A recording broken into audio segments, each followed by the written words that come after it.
balik ni. Tengok balik ni dah pagi. Saya tak fikir besok, saya tak fikir lepas. Saya fikir hari ni saya nak balik.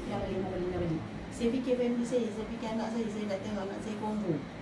Saya tak nak tengok lagi anak saya combo. Saya nak anak saya grab everything. Memang saya macam tu. Tak boleh. Kalau saya fikir besok macam ni, saya tak boleh lah. Saya mental lah. Saya mental saya tu kuat lah. Mungkin sebab faktor umur kan.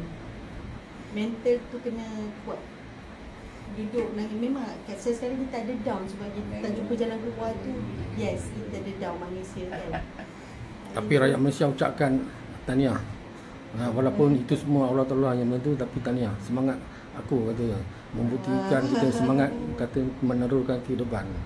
Terima kasih sebab saya pun macam agak blur je sebab saya 2 minggu tak jumpa dengan ramai orang. Jadi saya macam kenapa ni? Saya agak itulah kan, tapi terima kasih lah. Sebenarnya sebab kalau orang lain tak doa kat saya pun saya tak kat sini lah. Macam tu. Tapi bersyukur nikmat hidup lah. Sebab kat atas memang tak ada water point. Berapa hari 4 hari sebab saya 2 botol air semua tu memang bawa 2 botol bateri pun atas memang tak ada water point. Apa bateri bawa satu je, tak ada spare handphone. Saya memang tak ada, saya bawa satu handphone je. Saya lupa buat aeroplane mode masa itu. Lampu slide tak ada.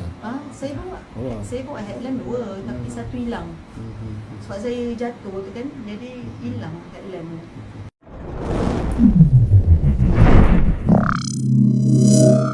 Terima kasih untuk rakyat Malaysia. Saya nak ucap terima kasih pada semua rakyat Malaysia kerana mendoakan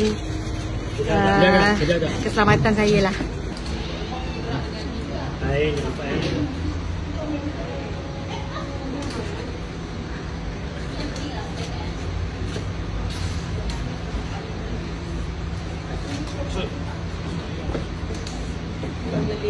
Tak tahulah dia apa. Terima kasih. Kita saja dekat sini. Besok dah Kita sini. Rumah lalu. Tak, ni kak. Tak. Okey kak. Okey kak. Okey saya. Okey. Tunggu sini. Kereta sampai sini. Kereta bagi laluan. Kereta sampai sini. Banyak. Selepas ni ke mana kak? Selepas ni balik rumah dah tidur. Berehat dulu kan Berehat dulu. Susah sikit ni ke bawah pakai tongkat. Statement itu kemudian nantilah saya bagi tahu. Okey. Saya yang benda-benda tu semua yang dengar tu fitnah lah. Nanti saya bagi statement saya ya. Okey. Terima kasih pada semua rakyat Malaysia kerana doakan keselamatan saya. Keadaan kesihatan macam mana dah? Alhamdulillah sihat. Terima kasih banyak.